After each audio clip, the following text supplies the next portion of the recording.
This is one-on-one session with the ForumIAS founder and director Ayush Sinha. In this session, students are asked questions to test their preparedness for the personality test. One-on-one sessions are not mock panel sessions.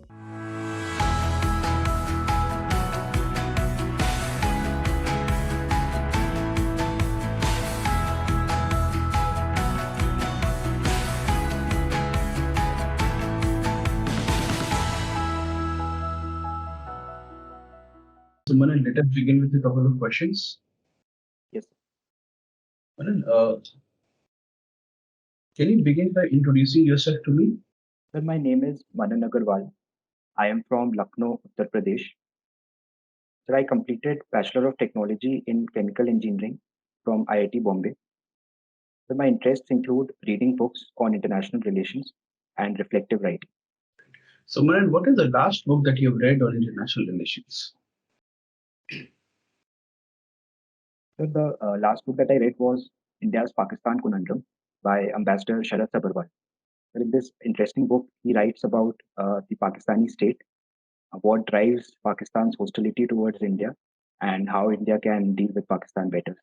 Manan, if we look back, what was Japan's outlook towards India? I mean, we were not very close friends in the beginning, and at what point did Japan start taking a look at India seriously? Sir, I can recall that after the 1998 nuclear tests, Japan had imposed sanctions, and this was not this was an issue in the India-Japan relationship. So after that, Prime Minister Shinzo Abe of Japan he visited India in 2007, where he gave the idea of the Indo-Pacific and the confluence of the Indian Ocean and the Pacific Ocean in the Indian Parliament itself. So I think it was Japan's tensions with China and also that drove India-Japan relationship after the 2007 speech. And since then, we have also signed the Civil Nuclear Cooperation Agreement with Japan, owing to the personal involvement of the leadership on both sides. So, but since then, we have had a strong relationship, especially with convergence of interest on the Indo-Pacific side. Manan, what is the reason that despite good terms with Japan, Japan is not very keen on transfer of nuclear technology to India? Like, what stops Japan from making that switch? Sir, I think there may be two reasons on this. So the first reason was that India has not signed the NPT, so that may be, and India is not a member of the NSG, so that may be one reason. And so secondly, the civil nuclear liability clause that is there. What is the reason that Japan has such high standards for nuclear proliferation compliance? Sir, it is because Japan itself has been a victim of a nuclear attack, the only country against which nuclear weapons has been used. And so secondly, the nuclear disaster at Fukushima in 2011, because of which Japan faced a terrible threat of nuclear radiation. So these may be two reasons why Japan has high standards. Well, so what is happening in UP? Sir, in UP, presently the government is focusing on attracting investment and improving the economic development of the state, as part of which it has set the target of achieving $1 trillion of state GDP. Recently, the Global Investor Summit was also conducted by the government in this regard. Secondly, on the law and order front, there have been incidents in which the murder of an accused in police custody took place. So, sir, these are the two. A lot of people are of the opinion that the person who was murdered in police custody was a criminal, and therefore there was nothing wrong in in this event. So a lot of people have that feeling. If whatever happened for good, what is your opinion on it? Well, my opinion is that no matter how grave the accusations may be, every accused has the right to defend herself or himself before the court of law, and the due process of law needs to be followed in every case. So therefore, there is needs, and there needs to be the due hearing to given to every accused as per principle of natural justice. So my view is that we should follow the rule of law in every situation. So. But can you tell me why some people are celebrating this killing, though it is extrajudicial? But there is a sense of celebration among some people. It is because a lack of faith in the criminal justice system, because it is often felt by the people that there may be delays. Manan, I'm satisfied with your answer. Manan, tell me, there is sometimes we read in newspaper about bulldozer democracy in Uttar Pradesh. How do you think? What is happening on that front? Sir, regarding the term of bulldozer democracy, it is often seen that the state is using bulldozers as a tool of implementing the law and order and the rules regarding encroachment of property. I believe that it is a legitimate action if the due process has been followed, if notices have been given to those who are encroaching and they are given time to relocate uh, and their replies are being filed. So I think as the final stage, we can use. Do you think this is happening? Because media reports suggest otherwise. Media reports often show that people are there is a victim, there is a sense of victimhood whenever a report comes. Well, my view is that there is the judiciary to look into any accusation of if the due process has not been followed, then the person can approach the court and get justice. So I'm not aware of exactly how it is carried out on ground, but I feel that if the due process has been followed, then it can be done. Otherwise, the courts may step in to ensure that justice is done. Can you compare and contrast Western UP and Eastern UP? So Western UP has seen more development in terms of per capita income and infrastructure as compared to Eastern UP, especially districts like Gautam Budh Nagar for Noida and Ghaziabad, which are being close to the national capital, have access to the markets, and also Noida has developed as the IT hub in this region. Whereas Eastern UP sir has does not have as much as good connectivity, and also there is problem of frequent flooding in the rivers like Sharda or Gandak in Eastern UP.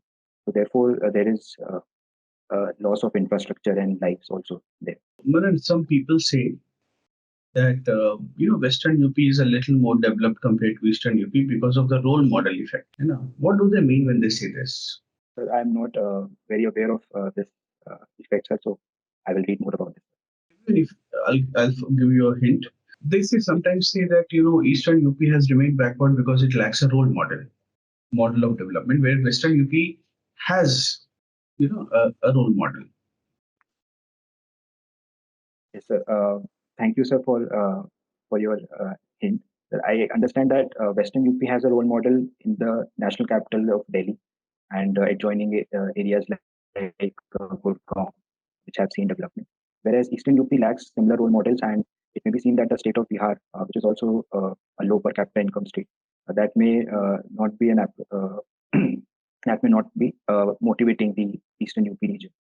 However, sir, I believe that the recent connectivity and infrastructure steps like the Purvanchal Expressway or development of Varanasi as the multimodal logistics hub and promotion of Prayagraj as a tourist destination. I believe these steps are being taken in the right direction to ensure that even Eastern UP has a positive role model to promote its development. Well, you have done chemical engineering.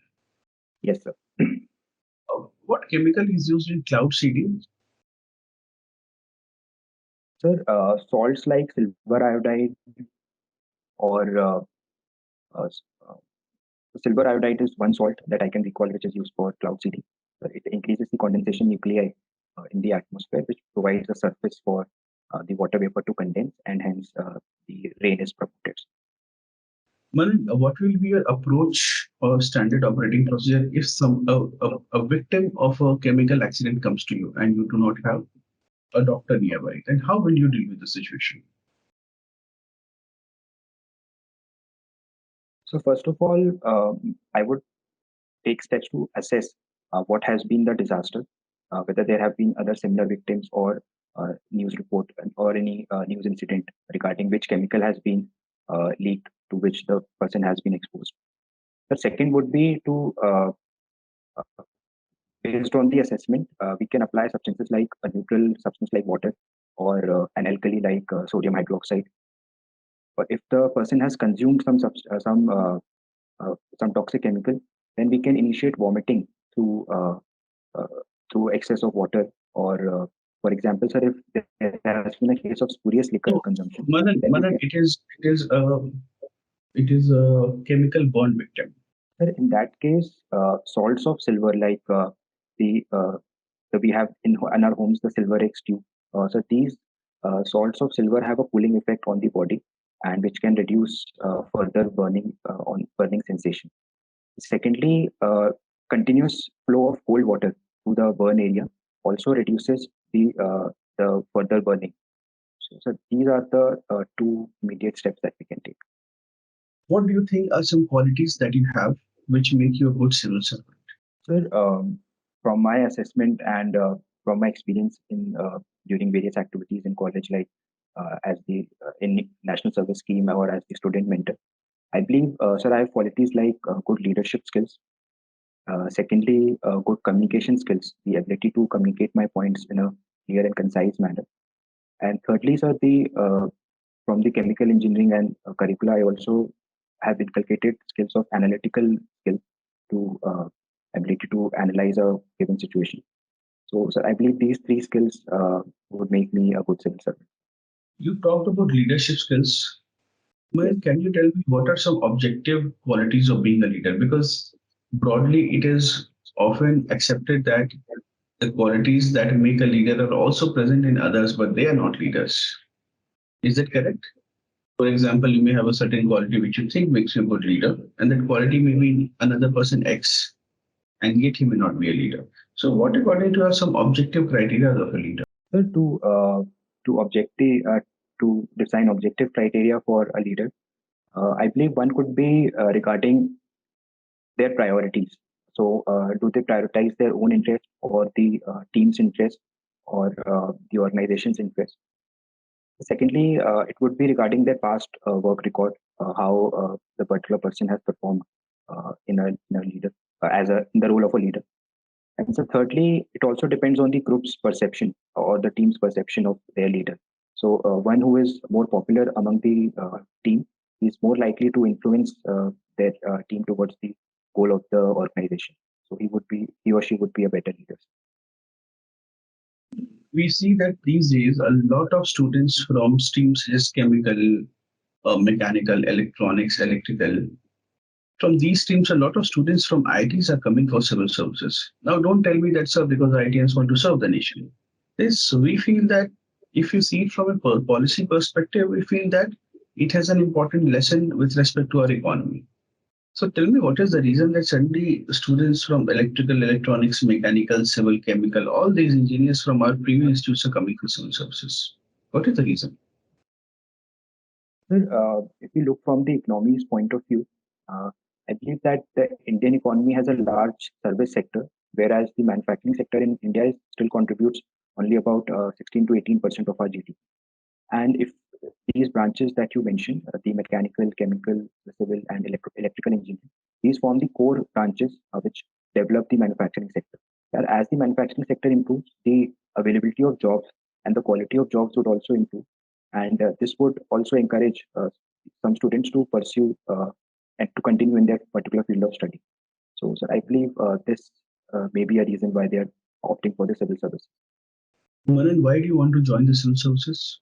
Sir, when I volunteered as the activity associate during second year for the national service scheme, uh, I was leading a group of 5 members to conduct science experiments for students of classes 6 to 8 from schools nearby our campus. Sir, it was then that I realized the amount of satisfaction that I gain when I work for the well-being of others, and